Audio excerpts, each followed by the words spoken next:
Para wargi sadaya nuju ngadangukeun dongeng nuju luna gelebugna angin rawa onom karangan Aan Merdeka Permana. Di karaos ayeuna nincak bagian ke-70 aya para wargi. Aduh, 70 episode itunya dongeng. Aduh, mangga atuh. Perkawis kesehatan anu kedah ngajagana teh diri urang sorangan para mitra. Ulah dugi ka dijaga ku batur mun tiasa mah gitu kajaba lamun teu tiasa. Mun teu tiasanya batur nu ngajagina. Ai diri sorangan tiasa ngajagi mah jagi ku diri sorangan. Kitu nya para wargi mangga.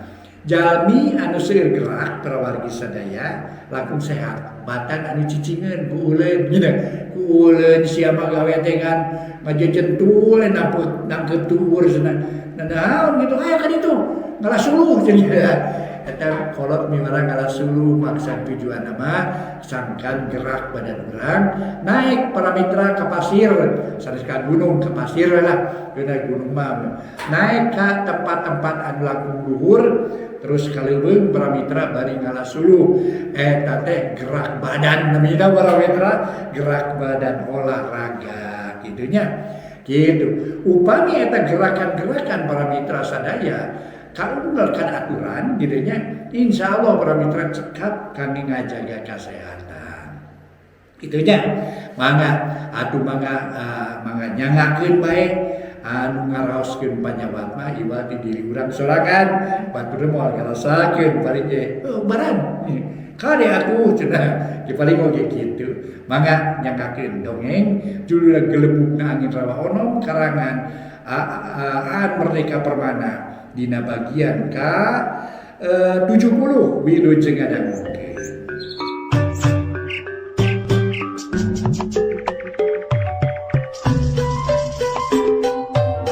Para mitra pamirsa kumadaramang sadayana urang teraskeun hanca dongeng nu katunda. Alhamdulillah Mang Jaya tiasa mancen tugas deui neraskeun hanca dongeng nu katunda para mitra sadaya. Ieu dongeng karangan Aan Merdeka Permana dina judulna Gelebugna Angin Rawa Onom. Ayeuna teh nincak bagian ke-70. Kumaha terus nih dongeng mangga urang hanca dongengna etang-etang hiburan pang beberahmana. Para mitra kaum dangu dina pamustungan namah bangsa siluman teh kabagi dua. Aya nu meleg-meleg ka olo ku omongan Surajaya. Aya oge nu teu satuju, tapi aya oge nu masih keneh mikir-mikir sabab hayang asak pipilih cenah. Kitu disebutna ge lantaran ceuk para karuhun ge cenah kudu asak-asaknya ngejo bising tutung tambagana. Kudu asak-asaknya nempo bisi kaduhung akhirna. Nu mata kumanehna dipikir dibulak-balik dibeweung diutahkeun mana nu kira-kirana leuwih kaharti ku pikir leuwih kahontal ku akal kumanehna cenah baris digugu. Ieu para mitra rupina mun jaman di urang mah ieu teh meureunna para ahli pikiran cenah elit-elitna para wargi sadaya. Santena aranjeunna henteu kitu bae langsung milih pomo ngan saukur dibibitaan ku kabebasan mungkul bari dina prak-prakanana can pugu. Jadi kaayaan teh kitu. Harita para siluman teh jadi sababaraha blok. Aya blok nu satuju, aya blok nu teu satuju, jeung blok anu keur mikir-mikir heula. Ari nu milih bilu ka Surajaya, lolobana siluman-siluman ngarupakeun cenah siluman satoleutik. Tadi jadi disebutkeun ti mimiti cenah siluman orai kisi. Siluman lentah ti mimiti kada nepikeun ka kababakaur. Kabeh langsung biluk cenah nu kararitu mah. Malah ari geus biluk mamaranehna dibere kabebasan pikeun jail kaniaya ka bangsa manusia.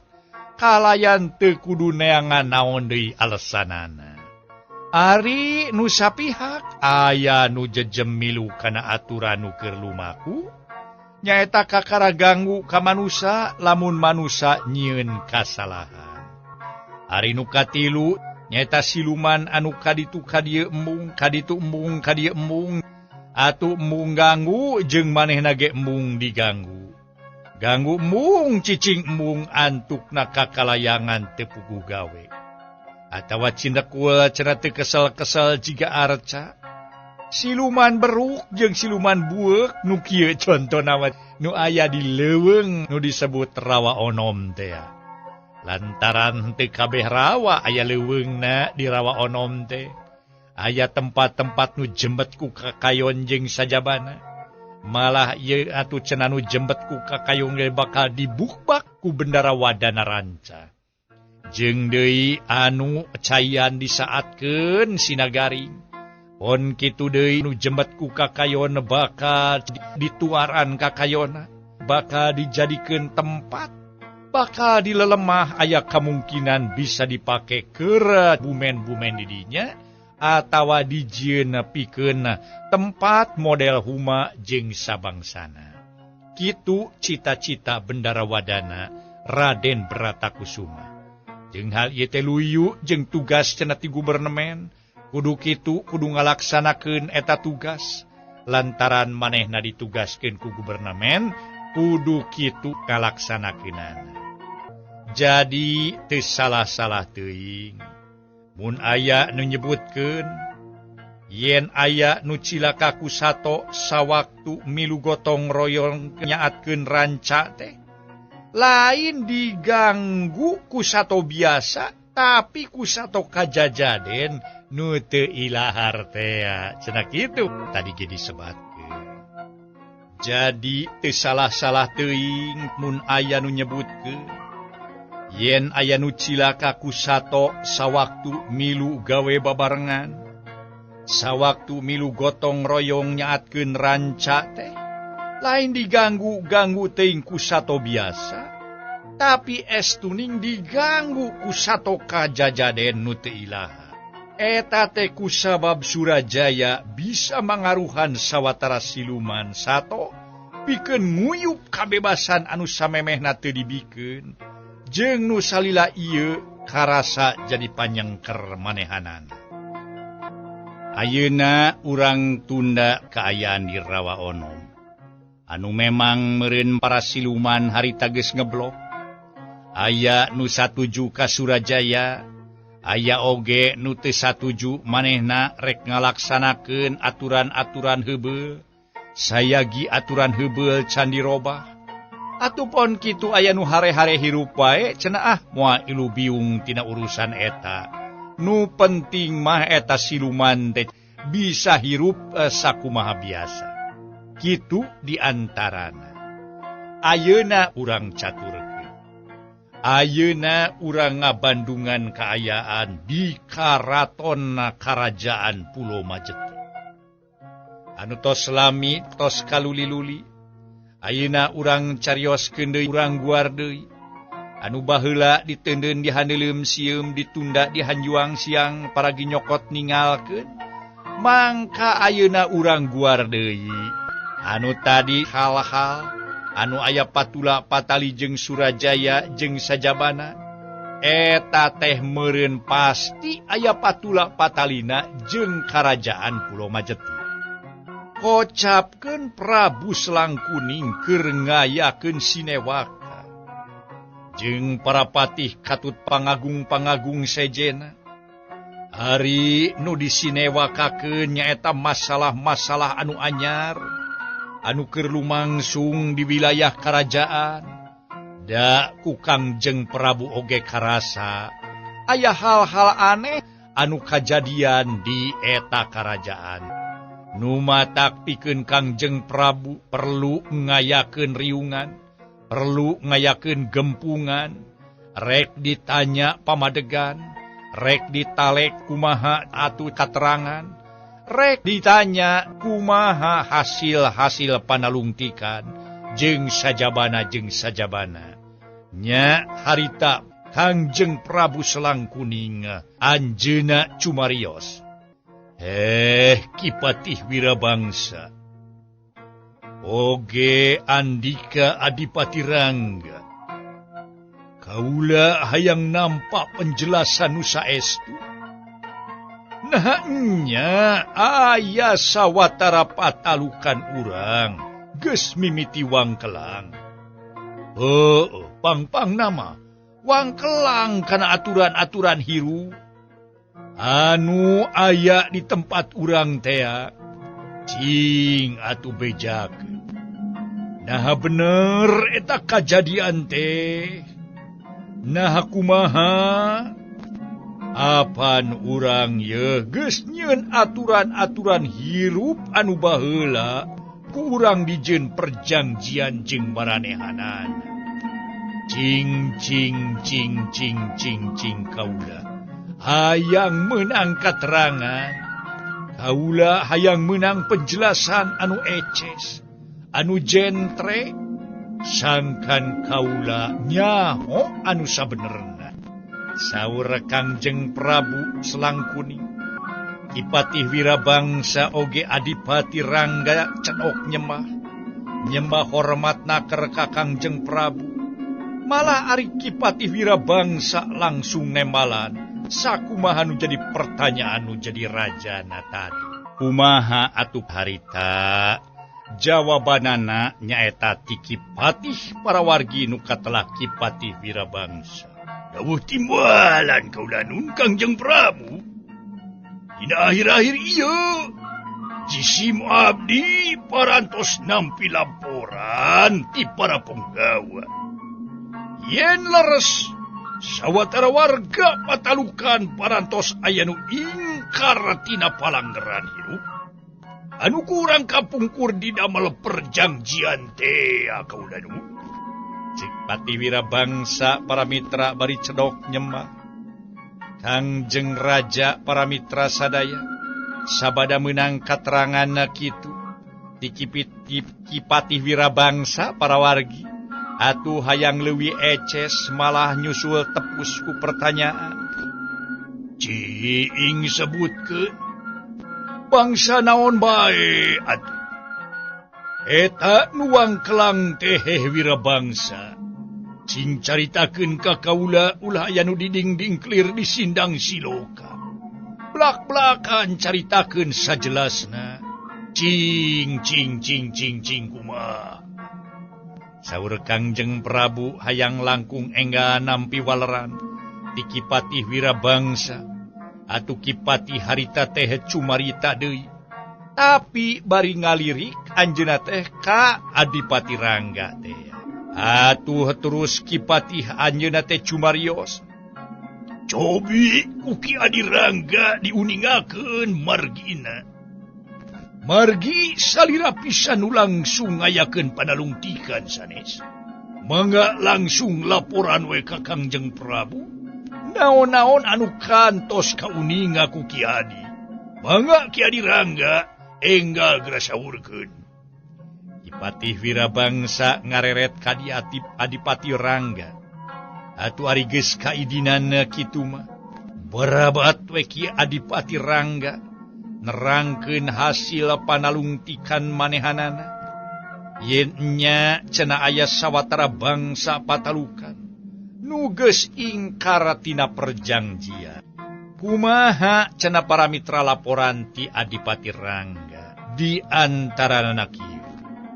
Numawi kaulanun aranjeunna teh di antarana nyata bangsa kelong wewe, jurig jarian, Gandarbo, jurig cai jeung sabangsana, aya saantawis bangsa kecil sareng siluman sato anu meleg-meleg hoyo ngarempak. Namun aya nu masih keneh rumegage Gusti Prabu. Da ieu nu kantos kauninga ku jisim abdi kaulanun. Sawaktos jisim abdi ngayakeun panalungtikan, terutami panalungtikan ka bangsa jin sareng Gandarbo, dedemat-dedemit anu aya di wewengkon urang, anu memang aranjeunna sakabehna oge patalukan urang sadaya. Kitu nu mawi Kangjeng Prabu.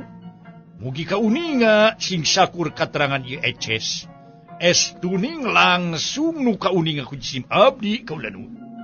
Cek Adipati Rangga nataan bangsa dedemat dedemit para mitra sadaya anu mimiti wangkelang nyaeta geus wani ngarempak palanggeran. Palanggeran nu kungsi diayakeun babala gempagan antara cenah para mitra sadaya, atuh urang galuh jeung urang Pulau Majeti. Kangjeng Raja saterusna cumarios deui. Ke Adipati Rangga. Ke naon bae? Cing. Naon bae atunya? Ye, talajak maranehanana nu dianggap ngarempak palanggeran. Cing jelaskeun Adipati Rangga. Tadi disebutkeun aya Helong Wewe, Gandarwo, Jurijarian jeung sajabana. Tapi dina widang ngarempak palanggeran mah can kajelaskeun. Cing kaula hayang nyaho contona ieu. Nu leuwih jelas, leuwih eces, leuwih temres, sangkan babari ku kaula hartina mah hadi hartikeunana. Hari urusan ngarempak palanggeran teh kudu aya contona. Cing kumaha cing. Ieu mah nu geus katalungti ku Andika we Adipati Rangga. Harita para mitra Kangjeng Prabu para wargi sadaya. Hayang leuwih eces, hayang leuwih jentre, ngeunaan naon sababna jeung cenah dina bidang naon, eta bangsa Kelong Wewe Gandarwo cenah Jurijarian, jeung sajabana anu geus ngarempak palanggeran teh. Geus kitu mah para mitra sadaya barabat we. Adipati Rangga nerangkeun. Naon nu kumanehna geus ditalungti. Anu mawi kaula nu maranehanana teh parantos sakama-kama dina ngajalankeun kabebasan kaula nu. Umargi karesepna ganggu ka bangsa manusia. Atuh meh saban aya kasempetan gawe nangan ganggu bae ka manusia. Apaan hal ieu teh ngalanggar aturan, ngalanggar palanggeran, ngalanggar aturan nu parantos sami-sami ku urang atuh hartosna mah tos lami ku urang hartosna mah kedah hartosna mah eta teh ka naon teh sumuhun. Alah nya kitu teh ke Adipati tenang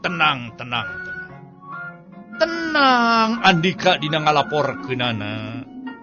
Naon sababna Andika ngalaporkeun jiga anu reuas jeung jiga nu kasima. Cing sok terangkeun terang. Ulah ngarasa reuas-reuas, ulah sieun-sieun jelaskeun ka kaula.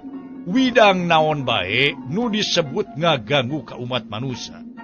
Memang kaula ge nyaho yen manusia lamun ganggu ka urang, mangka manehna bisa diganggu ku urang. Tapi lamun teu ganggu, teu bisa ku urang diganggu. Ieu kumaha cing. Saura Kangjeng Prabu para mitra sadaya.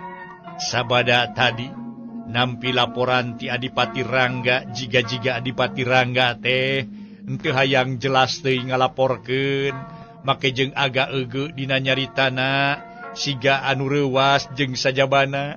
Nah aya naon cenah ieu teh nimbulkeun kaheran pikeun Kangjeng Prabu Selang. Saterusna harita teh Adipati Rangga rangkeun deui ngeunaan anu aya patula patalina jeung urusan bangsa eta Gandarwo, Kelong Wewe jeung Jurijarian ngaganggu ka umat manusia tiap kasempetan. Malah lian ti eta make jeung daek ngadatangan ka lembur manusia sagala ngaganggu nate. Apaan eta teh geus hiji kasalahan kitu diantarana. Kitu nu mawege Kangjeng Prabu kaula nu anu disebut ka uninga tadi nu disebatkeun teh sun. Da eta teh sadayana teh pan berarti ngalanggar palanggeran nu paras aya kaula. Kitu jelasna harita teh Adipati Rangga nerangkeun naon-naon nu kungsi kumanehna kasaksian. Nya Kangjeng Prabu Selang Kuning harita ge para mitra sadaya cumarita deui. Baretoge kapan tekung sidipahing karesep nama lain? Cekaula oge ye. Cekaula. Pek bae ganggu bangsa manusia, tapi ukur manusia nu hengker. Nyaita manusia nu teu taat kana bebeneran. Manusia anu curaling, tukang linyok, tukang bohong, tukang nyieun rupa-rupa kajahatan jeung sajabana. Tah manusia model kitu kudu tuluy-tuluyan diganggu, jeung manusia model kitu kudu dibinasa, nepikeun kateu boga amal kahadean. Nah, jadi nu tukang ngebohong kudu terus digoda, sangkan bohongna terus-terusan. Nu tukang linyok kudu terus dipapanas, sangkan maneh tuluy-tuluyan ngahianat ka sasamana. Ukaula sakumna bangsa manusia menang diganggu, tapi anu kadari itu. Tapi kahade, kahade Adipati Rangga. Sabalikna ari bangsa manusia nu bisa ngajaga ajen inajen kamanusiaan mah montong sok didelekaan. Nu kitu mah montong sok didelekaan didatangan ge ulah pokona mah ulah manusia model kitu mah. Lantaran lamun urang wani-wani ngaganggu manusia sarupa kitu, apes pikeun urang. Kitu diantarana Adipati Rangga. Jadi nu jelas mah soal ganggu ka manusia diwenangkeun. Tapi syaratna manusia anu kumaha? Manusia jahil kania komo manusia jahil ka bangsa urang. Ka kaum ieu onom jahil perlu ku urang atuh dibinasa atawa diganggu tuluy-tuluyan. Tapi lamun manusia nu ngabantu ka urang, manusia hartina mah anu bisa hirup babarengan jeung urang teu silih ganggu, da eta mah ulah diganggu nu kitu mah. Lantaran lamun ngaganggu manusia sarupa kitu, apes pikeun urang ceuk kaula oge.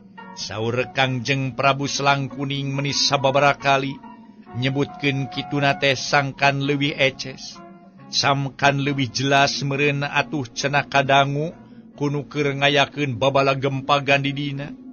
Keur ngayakeun babalag gempagan di dinya cenah para mitra sadaya, keur ngayakeun senewaka di eta riungan. Nyaeta di Balairung teh para wargi sadaya, hiji tempat di Nagara Pulau Majeti. Memang kayan di Pulau Majeti para mitra kalan-kalan, angin ngahiuk cenah. Memang kitu kaayanan aparawat. Da di Nagara Pulau Majeti mah geus teu kudu make deui kipas angin. Angin alam oge nimbulkeun rasa seger di Pulau Majeti. Malah atuh ka eta rohangan kalan-kalan kadenge angin anu ngahiuk teh para mitra. Tapi angin ngahiuk ke lain angin gede, angin puyuh lilimungan, tapi ngan saukur angin anu ngahiliwir matak nenangkeun piki. Angin nu ngahiliwir matak nyirnakeun rasa. Eta angin anu matak ngabagjakeun kana awak urang. Kitu diantarana. Salajengna Adipati Rangga harita teh nuluykeun deui laporanana. Ya kos, kitu pisan kaula nun. Eta nu kapungkur janten perjanjian teh. Namun ayeuna mah eta bangsa patalukan urang teh geus teu openan kana aturan kaula nun. Ayeuna mah sakur manusia nu kumaha bae oge. Atuh kumaranehna tuluy-tuluyan diganggu. Malah mah aya manusia nu resep ibadah. Ibadahna sina jalan teras, namun oge teras dibibitaan. Sina milampah jalan serong, kitu diantawisna kaulanu.